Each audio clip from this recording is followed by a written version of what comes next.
G'day, I'm here in Melbourne to catch up with Tom Magee. Tom is the director of Balmaghie, which is a debt advisory services business that provides great advice to the search fund industry. We've been working together for a couple of years now on a range of deals, and so I'm here to catch up with Tom and learn a bit about how he got introduced to search funds in Australia.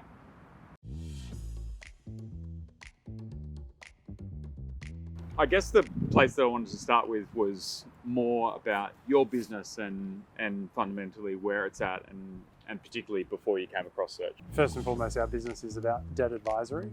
We also do home lending. We also do mum and dad businesses, the full spectrum, I guess. Yeah, right. So how did we get involved in search is more about doing private equity style lending, coming across a gentleman by the name of Jack Lancaster, and him introducing me into the context of what is this thing called search.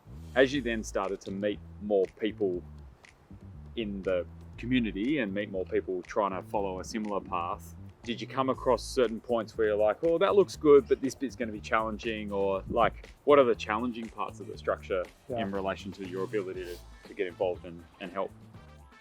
Unfortunately, when you are buying businesses and doing acquisition work, it's never an A to B path. There's always twists, there's always turns, there's always parts to the story that you weren't expecting. They do have a commonality, and so if you do enough of them, you'll see similar things popping up again and again. I think a lot of those challenges always come back inherently to buying businesses anyway. So the acquisition of a business, I think a lot of people always kind of go in thinking, hey, we'll just do it in a few weeks, right? Yeah. And the reality is it turns out to be a much bigger exercise. One of those challenges is often and very commonly the vendor.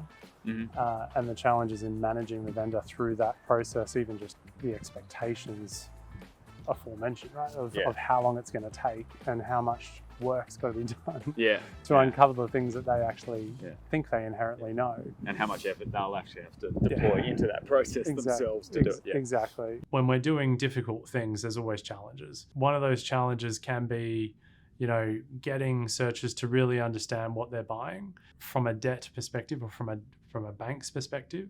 Sometimes, and probably more often than not, I've got to wear the black hat in conversations and be really super skeptical, because that's ultimately, what they're going to face when they come to a bank or have a conversation with a financier, is that inherent skepticism of a deal that they just want to see really positively, and they can see all the upside of and all those wonderful things, which they absolutely should. But it's also mixing that with the realism of, what if it doesn't go to plan?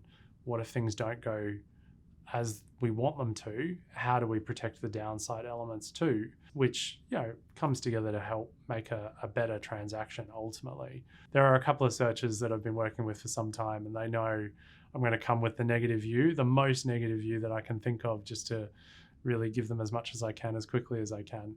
And I have on occasion given them the opposite view, and they've been a little freaked out. So,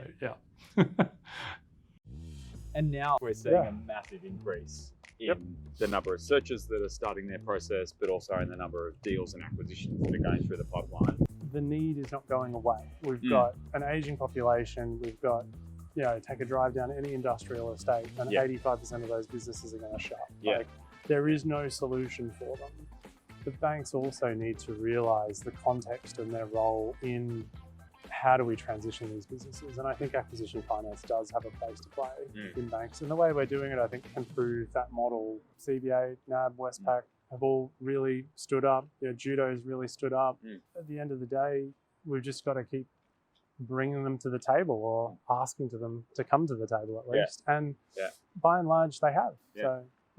And they seem to be still thinking that it's worthwhile having the conversation. They'd very quickly turn off if they didn't think there was something in it. And honestly, more often than not, the reason we haven't gone with the main bank structure has been more to do with our own structuring desire in the end, in terms of the leverage that we're asking for, than actually because the bank hasn't wanted to do it. It's not an easy space to be. There's certain things about these transactions and these deals that are hard. In doing that kind of work, you also get the reward of doing meaningful work. Usually easy work doesn't necessarily equal rewarding. And so, yes, there are harder elements to the transactions, but they come with an incredible amount of reward.